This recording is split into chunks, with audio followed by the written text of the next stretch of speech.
Hi friends, তোমরা সবাই কেমন আছো? আশা করি তোমরা অনেক ভালো আছো। আমার চ্যানেলে তোমাদের সবাইকে স্বাগত জানাই।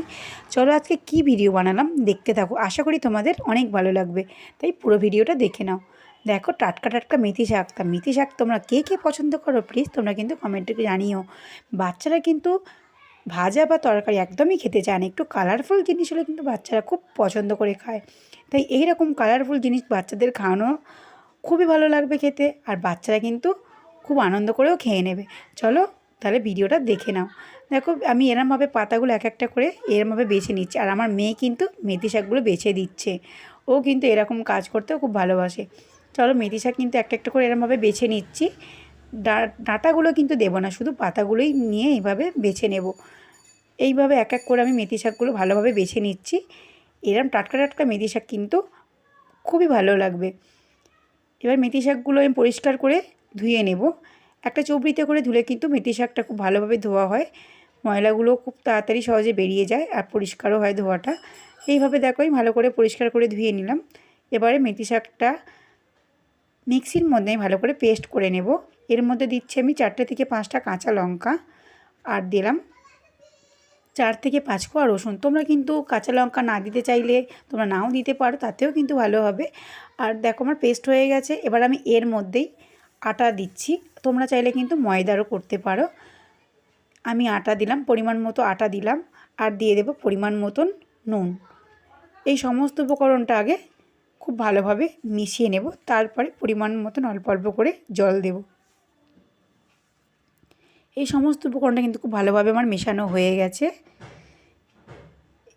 এটা কিন্তু খুব কালারফুল, দেখতেও ভালো হয়, আর বাচ্চারা কিন্তু খুব আনন্দ করে খেয়ে নেবে। তোমরা কিন্তু এইভাবে কিন্তু বাড়িতে একবার বানিয়ে দেখে নিও। দেখো, আটার কালারটা কিন্তু একদম চেঞ্জ হয়ে গেছে। একদম কালারটা কত সুন্দর। আমার আটা মাখা পুরো কমপ্লিট হয়ে গেছে। এবার আমি এক এক করে লেচি কেটে নিচ্ছি। তোমরা কিন্তু চাইলে একটা লুচির মতন সাইজেও করে নিতে পারো, তাহলে কিন্তু আরও ভালো হবে। আমি এটা পরোটার সাইজে লেচি কেটে নিলাম। এইভাবে প্রত্যেকটা আমি এইভাবে বানিয়ে নিলাম। এবারে আমি গোল করে নেব, বেলার মতন করে এক এক করে আমি এইভাবে প্রত্যেকটা সাজিয়ে নিচ্ছি। দেখো কত সুন্দর কালারফুল একটা জিনিস হয়েছে। তাই বাচ্চারা কিন্তু না খেয়ে পারবে না। আর শাক যেহেতু খাওয়া শরীরের পক্ষে খুবই ভালো জিনিস, তাই এইভাবে কিন্তু তোমরা একবার বাড়িতে বানিয়ে দেখো। আমার মনে হয় কোনো বাচ্চাই খেতে খারাপ লাগবে না, সব বাচ্চাই কিন্তু খুব ভালোবেসে খাবে। চলো এবারে এক এক করে আমি সবগুলো বেলে নিই। ঠিক যেমনভাবে রুটি বেলে আমি কিন্তু সেইভাবেই কিন্তু এক এক করে বেলে নিয়েছি। তোমরা চাইলে কিন্তু এটা তেল দিয়েও বেলতে পারো, আমি কিন্তু এটা আটা দিয়েই বেলছি। এইভাবে প্রত্যেকটা আমি ভালোভাবে করে বেলে নেব। আর হ্যাঁ বন্ধুরা, আমার চ্যানেল কিন্তু 500 সাবস্ক্রাইবার কমপ্লিট হয়েছে। আমি সত্যি কখনো ভাবিনি যে আমার 500 সাবস্ক্রাইবার চ্যানেলে কমপ্লিট হবে, এবং তোমরা আমার ভিডিওগুলো এত ভালোবাসা দেবে। তাই তোমাদের জানাই অসংখ্য অসংখ্য ধন্যবাদ। তোমরা কিন্তু এইভাবে আমাকে সাপোর্ট করো। চলো, আমার সবগুলো কিন্তু বেলা হয়ে গেছে। এবার আমি কড়াই চাটু বসিয়েও দিয়েছি। এবার এক এক করে কিন্তু আমি এইভাবে রুটির মতো করে সেঁকে নিচ্ছি। প্রত্যেকটা কিন্তু আমি এইভাবে আগে সেঁকে নিয়েছি, তারপরেই কিন্তু আমি সাদা তেল দিয়ে ফ্রাই করেছি। তাহলে কিন্তু তাওয়াইটা কিন্তু কম পড়ে, এটা কিন্তু আরও সুবিধে হবে। তোমরা এইভাবে কিন্তু বাড়িতে একবার বানিয়ে দেখো।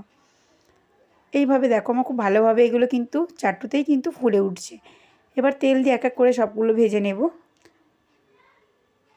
দেখতে কিন্তু খুব সুন্দর লাগছে, তাই না? চলো, এইভাবে প্রত্যেকটা আমি এইভাবে ভালো করে ফ্রাই করে নিলাম। এটা কিন্তু সস দিয়ে বা কাসুন্দি দিয়ে বা আচার দিয়ে কিন্তু খুব ভালো লাগবে।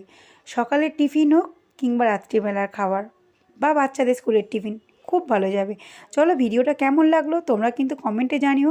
আর আমার চ্যানেলের পাশে থেকে আমার চ্যানেলটা সাবস্ক্রাইব করো।